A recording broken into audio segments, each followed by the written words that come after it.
வணக்கம் and welcome to பொம்மோஸ் touch. இந்த வீடியோவில் ரொம்பவும் ஹெல்த்தியான மரவள்ளி கிழங்குல டேஸ்டியான தோசை எப்படி செய்யறதுன்னு பார்க்கலாம். இந்த தோசை முறுமுறுன்னு நல்லா கிறிஸ்பியாக கிட்ஸுக்கெல்லாம் பிடிக்கிற மாதிரி இருக்கும். இந்த தோசைக்கு தேங்காய் சட்னி ரொம்பவே ஆப்டாக இருக்கும்.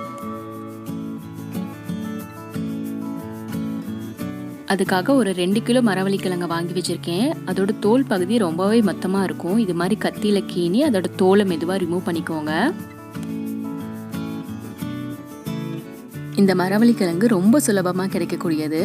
இதில் அதிக அளவுக்கு நார்ச்சத்து இரும்பு சத்தெல்லாம் இருக்குது. அது மட்டும் இல்லாமல் இதை ரெகுலராக எடுத்துக்கிறதுனால நம்ம புற்றுநோய் வராமல் கூட தடுக்க முடியும். பாருங்கள், இது மாதிரி தோலெலாம் ரிமூவ் பண்ணதோ அதோட 2 சைடும் மண் ஒட்டியிருக்கும். இது மாதிரி தின் ஸ்லைஸாக கட் பண்ணி அந்த மண்ணெல்லாம் ரிமூவ் பண்ணிடுங்க. நம்ம வாஷ் பண்ணாலும் அந்த மண்ணெல்லாம் கொஞ்சம் கொஞ்சம் ஒட்டியிருக்கும். அதனால் இது மாதிரி ஸ்லைஸ் பண்ணி அந்த மண்ணெல்லாம் ரிமூவ் பண்ணிடுங்க. பாருங்கள், தோல் மண்ணெல்லாம் ரிமூவ் பண்ணிவிட்டு கிழங்க நல்லா வாஷ் பண்ணி எடுத்து வச்சுருக்கேன்.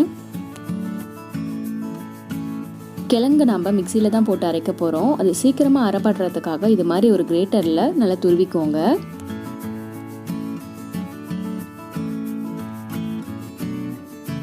பாருங்கள், நல்லா சன்னமாக பூ மாதிரி துருவியாச்சு.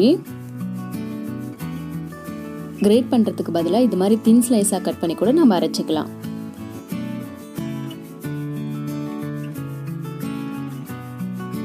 இப்போ அரைக்கிறதுக்காக வரமிளகா, சீரகம், சோம்பெல்லாம் எடுத்து வச்சுருக்கேன். இப்போ ஒரு மிக்சி ஜாரில் கிழங்கு தோசைக்கு காரத்துக்கு தகுந்த வரமிளகா போட்டுக்கோங்க. நான் இன்றைக்கி ஒரு 14லேருந்து 15 மிளகா சேர்த்துக்கிறேன். அதோட 1 டீஸ்பூன் அளவுக்கு சோம்பு,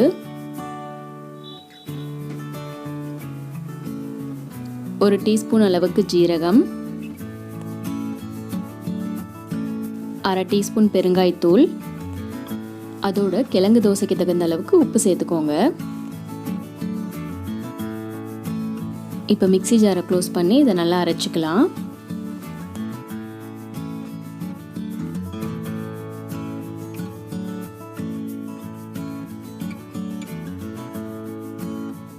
நம்ம போட்ட இன்க்ரீடியன்ஸ் எல்லாம் இந்த அளவுக்கு நல்லா வர மாதிரி அரைச்சிக்கோங்க. இதோட நம்ம சன்னமாக ஸ்லைஸ் பண்ணி வச்சுருந்த மரவள்ளி கிழங்கையும் சேர்த்துக்கலாம்.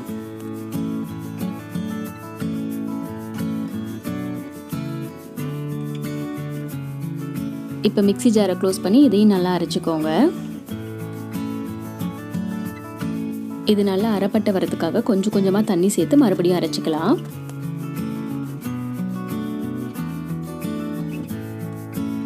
அது நல்லா அரைஞ்சதும் அதை ஒரு பவுலில் ட்ரான்ஸ்ஃபர் பண்ணிவிட்டு இன்னொரு பேட்ச் கிழங்கையும் போட்டு நல்லா அரைச்சி வச்சுருக்கேன்.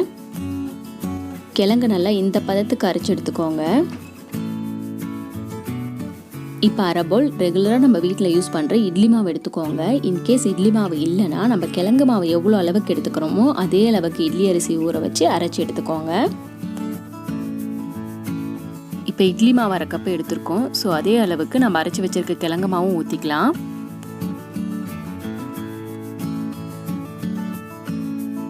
இந்த 2 மாவையும் நல்லா கலந்து விட்டுக்கோங்க. நம்ம அரைக்கும் போதே இந்த மாவுக்கு தேவையான அளவு உப்பு சேர்த்துட்டோம். இன்கேஸ் பத்தலைன்னா நீங்கள் தேவைப்படுற அளவுக்கு சேர்த்துக்கோங்க. நான் இன்றைக்கி குட்டீஸ்க்கு செய்கிறதுனால அப்படியே தோசை சுட போகிறேன். நீங்கள் பெரியவங்களுக்கு செய்கிறதா இருந்தால் இதில் கொஞ்சம் வெங்காயம், பச்சை மிளகா, கருவேப்பிலை தாளித்து போட்டு தோசை சுட்டிங்கன்னா இன்னுமே டேஸ்ட் நல்லாயிருக்கும். தோசைக்கல் காஞ்சதும் இதில் நல்லா 1 கரண்டி அளவுக்கு மாவு ஊற்றி சன்ன தோசையாக சுற்றிக்கோங்க.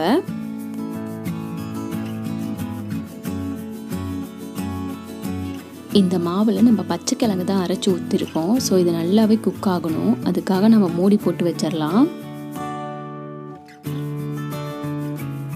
இப்போ தோசை ஒரு சைடு நல்லா வெந்துருச்சு. இப்போ மூடி எடுத்துட்டு 1 ஸ்பூன் அளவுக்கு நெய் இல்லாட்டி எண்ணெய் ஊற்றிக்கோங்க. கிட்ஸுக்கெல்லாம் நல்லா மொறுமொறுன்னு கிறிஸ்பியாக இருந்தால் தான் பிடிக்கும். இதில் கிறிஸ்பினஸ் வரதுக்காக கொஞ்சம் நேரம் அப்படியே விட்டுடலாம். இப்போ தோசை ஓரளவுக்கு நல்லா கிறிஸ்பியாக ஆகிடுச்சு. அதை மெதுவாக திருப்பி போட்டுடலாம். இந்த சைடு நல்லா வேகட்டும். பாருங்கள், மரவள்ளி கிழங்கு தோசை 2 சைடு நல்லா வெந்து கிறிஸ்பியாக ரெடி ஆகிடுச்சு. இதை சர்விங் பிளேட்டுக்கு மாற்றிக்கலாம். இந்த ஹெல்தியான மரவள்ளி கிழங்கு தோசையை நீங்களும் ட்ரை பண்ணி பாருங்கள். இதோட ஃபீட்பேக்கை கமெண்ட்ஸில் சொல்லுங்கள். இந்த வீடியோ உங்களுக்கு பிடிச்சிருந்தது அப்படின்னா லைக் பண்ணுங்கள், ஷேர் பண்ணுங்கள், சப்ஸ்கிரைப் பண்ணுங்கள், பெல் பட்டனை கிளிக் பண்ணுங்கள். தேங்க்யூ.